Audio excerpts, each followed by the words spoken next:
എല്ലാവർക്കും നമസ്കാരം. Stock market എന്ന് കേൾക്കുമ്പോഴേ പലർക്കും ഒരു പേടിയാണ് അല്ലേ? എന്തൊക്കെയോ വലിയ വാക്കുകളും കണക്കുകളും. പക്ഷെ പേടിക്കേണ്ട, നമുക്ക് ഈ സംഭവം എന്താണെന്ന് വളരെ സിമ്പിളായിട്ട് സാധാരണക്കാർക്ക് മനസ്സിലാവുന്ന ഭാഷയിലൊന്ന് നോക്കിയാലോ?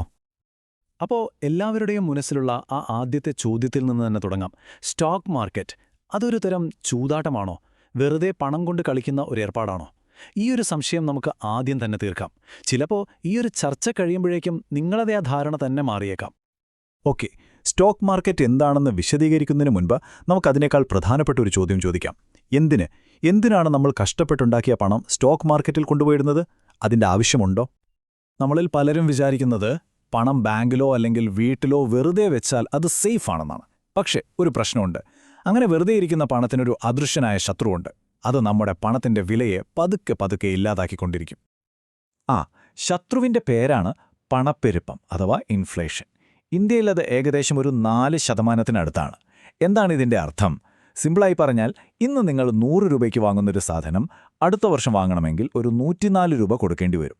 അതായത് നിങ്ങളുടെ കയ്യിലിരിക്കുന്ന 100 രൂപയ്ക്ക് അടുത്ത വർഷം അതേ വിലയുണ്ടാവില്ല. അപ്പോൾ ഈ പണപ്പെരുപ്പത്തെ തോൽപ്പിക്കാൻ നമ്മൾ എന്തു ചെയ്യും? പലരും ഓടിപ്പോകുന്നത് ഫിക്സഡ് ഡെപ്പോസിറ്റുകളിലേക്കാണ്. പക്ഷേ അതിൽ നിന്ന് കിട്ടുന്ന പലിശയും പിന്നെ അതിന്റെ ടാക്സുമെല്ലാം കഴിഞ്ഞു നോക്കിയാൽ കഷ്ടിച്ചൊരു 2% വളർച്ചയുണ്ടാവും. നമ്മുടെ പണത്തിന്റെ വില 4% കുറയുമ്പോൾ നിക്ഷേപം 2% വളരുന്നുള്ളൂ. അപ്പോൾ യഥാർത്ഥത്തിൽ നമുക്ക് നഷ്ടമാണ് സംഭവിക്കുന്നത്. സ്വർണത്തിന്റെ കാര്യം ഏകദേശം ഇതുപോലെയൊക്കെ തന്നെയാണ്. ഇവിടെയാണ് സ്റ്റോക്ക് മാർക്കറ്റിന്റെ പ്രസക്തി. ചരിത്രം നോക്കിയാൽ മറ്റെല്ലാ നിക്ഷേപങ്ങളെക്കാളും മികച്ച വളർച്ച നൽകാൻ സ്റ്റോക്ക് മാർക്കറ്റിന് കഴിഞ്ഞിട്ടുണ്ട്. സ്റ്റോക്ക് മാർക്കറ്റിന് വേറെയും ചില ഗുണങ്ങളുണ്ട്. ഒന്നാമതായി, രാജ്യത്തെ ഏറ്റവും വലിയ, ഏറ്റവും മികച്ച കമ്പനികളിൽ നിങ്ങൾക്കൊരു ചെറിയ പങ്കാളിയാകാം. ഒന്നാലോചിച്ചു നോക്കൂ. രണ്ടാമത്തെ കാര്യം ലിക്വിഡിറ്റിയാണ്. അതായത് നിങ്ങൾക്ക് എപ്പോൾ വേണമെങ്കിലും നിങ്ങളുടെ പണം തിരിച്ചെടുക്കാം, വലിയ ബുദ്ധിമുട്ടില്ലാതെ. പിന്നെ ഏറ്റവും പ്രധാനം, ദീർഘകാലത്തേക്കുള്ള വളർച്ചാ സാധ്യതയാണ്. കഴിഞ്ഞ കുറേ വർഷങ്ങളെടുത്ത് നോക്കിയാൽ ഒരു 3-5 വർഷത്തേക്ക് നിക്ഷേപിച്ച ഒരാൾക്ക് സാധാരണയായി നഷ്ടം വന്നിട്ടില്ല. ചെറിയ കയറ്റിറക്കങ്ങളുണ്ടാവാം, പക്ഷേ ലോങ് റണ്ണിൽ മാർക്കറ്റ് മുകളിലേക്ക് തന്നെയാണ് പോയിട്ടുള്ളത്. അപ്പോൾ എന്തിനാണ് സ്റ്റോക്ക് മാർക്കറ്റിൽ നിക്ഷേപിക്കേണ്ടതെന്ന് നമുക്ക് മനസ്സിലായി. ഇനി എന്താണ് ഈ സംഭവമെന്ന് ശരിക്കും ഒന്ന് നോക്കാം. ഒരു ചെറിയ കഥയിലൂടെ തുടങ്ങിയാലോ? നിങ്ങളൊരു ബിസിനസ് നടത്തുന്നുണ്ടെന്ന് സങ്കല്പിക്കുക. നല്ല വിജയകരമായി പോകുന്നൊരു കട. നിങ്ങൾക്കത് കുറച്ചുകൂടി വലുതാക്കണം. പല സ്ഥലങ്ങളിലും പുതിയ ബ്രാഞ്ചുകൾ തുടങ്ങണം. പക്ഷെ അതിന് ഒരുപാട് പണം വേണം. ഇവിടെ നിന്ന് കണ്ടെത്തും? നിങ്ങളുടെ മുന്നിൽ പ്രധാനമായും 2 വഴികളുണ്ട്. ഒന്നാമത്തെ വഴി, നേരെ ബാങ്കിൽ പോയി ഒരു ലോൺ എടുക്കുക. പക്ഷേ അതിലൊരു വലിയ റിസ്ക് ഉണ്ട്. നിങ്ങളുടെ ബിസിനസ് ലാഭത്തിലായാലും നഷ്ടത്തിലായാലും ബാങ്കിന് കൃത്യമായി പലിശ കൊടുക്കണം. ഇനി രണ്ടാമത്തെ വഴിയോ? കുറച്ച് പാർട്ട്ണർമാരെ, അതായത് പങ്കാളികളെ കൂടെ കൂട്ടുക. അപ്പോൾ എന്താ ഗുണം? ബിസിനസ് വളരുമ്പോൾ കിട്ടുന്ന ലാഭം എല്ലാവർക്കും ഒരുമിച്ച് പങ്കുവയ്ക്കാം. ഇനി അഥവാ നഷ്ടം വന്നാലോ?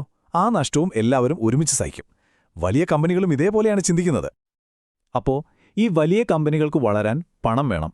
അവർ റിസ്ക് കൂടിയ ലോൺ എടുക്കുന്നതിന് പകരം പുതിയ പങ്കാളികളെ കണ്ടെത്താൻ തീരുമാനിക്കുന്നു. എങ്ങനെ?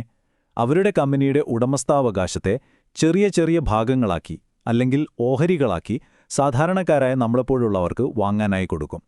ഒരു കമ്പനി ഇങ്ങനെ ആദ്യമായിട്ട് അവരുടെ ഓഹരികൾ പൊതുജനങ്ങൾക്ക് വിൽക്കുന്നതിനെയാണ് നമ്മൾ IPO അഥവാ ഇനീഷ്യൽ പബ്ലിക് ഓഫറിംഗ് എന്ന് പറയുന്നത്.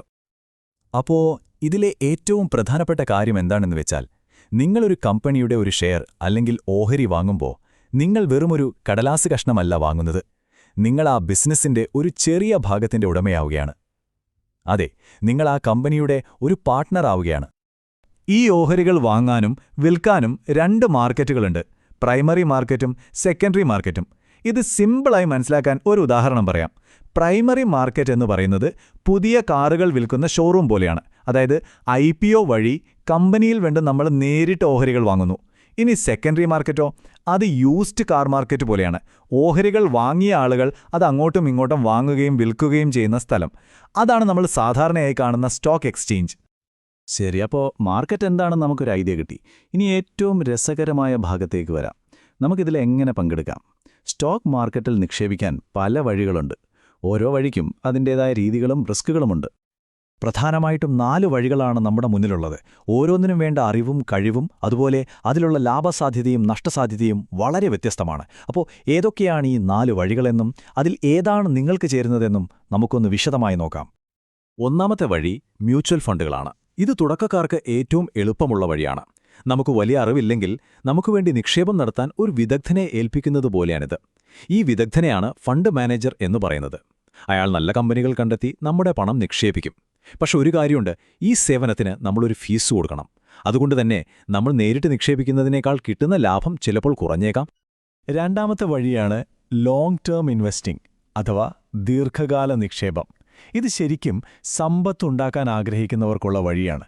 ഇവിടെ നമ്മളൊരു കമ്പനിയുടെ ഓഹരി വാങ്ങി വർഷങ്ങളോളം കയ്യിൽ വയ്ക്കും. പക്ഷെ വെറുതെ ഏതെങ്കിലും കമ്പനിയിൽ കൊണ്ടുപോയി പൈസ ഇടുകയല്ല. നമ്മൾ ആ കമ്പനിയെക്കുറിച്ച് നന്നായി പഠിക്കണം. ഇതിനെയാണ് ഫണ്ടമെന്റൽ അനാലിസിസ് എന്ന് പറയുന്നത്. അതായത് ആ കമ്പനിയുടെ ബിസിനസ് നല്ലതാണോ, അവർക്ക് കടമുണ്ടോ, അവരുടെ മാനേജ്മെന്റ് മികച്ചതാണോ, ഭാവിയിൽ വളരുമോ എന്നൊക്കെ നന്നായി പഠിച്ചിട്ടേ നിക്ഷേപിക്കാവൂ. മൂന്നാമത്തേത് കുറച്ചുകൂടി ആക്റ്റീവായിട്ടുള്ളൊരു രീതിയാണ് സ്വിംഗ് ട്രേഡിംഗ്. ഇവിടെ നമ്മൾ ഓഹരികൾ വാങ്ങുന്നത് ദിവസങ്ങളോ ആഴ്ചകളോ ചിലപ്പോൾ മാസങ്ങളോ മാത്രം കയ്യിൽ വയ്ക്കാനാണ്. ഇവിടുത്തെ ലക്ഷ്യം കമ്പനിയുടെ ദീർഘകാല വളർച്ചയല്ല, മറിച്ച് ഓഹരി വിലയിലുണ്ടാകുന്ന ചെറിയ കയറ്റിറക്കങ്ങളിൽ നിന്ന് ലാഭമുണ്ടാക്കുക എന്നതാണ്. ഇതിനുവേണ്ടി ഉപയോഗിക്കുന്ന ഒരു രീതിയാണ് ടെക്നിക്കൽ അനാലിസിസ്. ഇത് സ്റ്റോക്കിന്റെ വിലയുടെ ചാർട്ടൊക്കെ നോക്കി അടുത്തത് എങ്ങോട്ട് പോകും എന്ന് പ്രവചിക്കുന്ന ഒരു തരം സ്റ്റോക്കുകളുടെ കാലാവസ്ഥാ പ്രവചനം പോലെയാണ്. നാലാമത്തെ വഴി ഇൻട്രാഡേ ട്രേഡിംഗ്. ഇത് ഏറ്റവും റിസ്ക് കൂടിയ, ഏറ്റവും കൂടുതൽ അറിവ് ആവശ്യമുള്ള ഒരു കളിയാണ്. ഇവിടെ രാവിലെ ഓഹരി വാങ്ങി വൈകുന്നേരം മാർക്കറ്റ് അടയ്ക്കുന്നതിനു മുൻപ് തന്നെ വിൽക്കണം. ഇതൊരു നിക്ഷേപമല്ല, ഇതൊരു ഫുൾ ടൈം ബിസിനസ്സാണ്. ഓരോ നിമിഷവും മാർക്കറ്റിൽ എന്ത് സംഭവിക്കുന്നു, ലോകത്തെന്ത് വാർത്ത വരുന്നോ എന്നെല്ലാം നോക്കി വളരെ പെട്ടെന്ന് തീരുമാനങ്ങൾ എടുക്കണം. അപ്പോൾ ഈ 4 വഴികളും നമ്മൾ കണ്ടു. ഒരു തുടക്കക്കാരനെന്ന നിലയിൽ ഇതിൽ നിന്ന് നമ്മൾ മനസ്സിലാക്കേണ്ട ഏറ്റവും പ്രധാനപ്പെട്ട കാര്യം എന്തായിരിക്കും? ഇവിടെയാണ് നമ്മളൊരു പ്രധാനപ്പെട്ട മുന്നറിയിപ്പ് ശ്രദ്ധിക്കേണ്ടത്.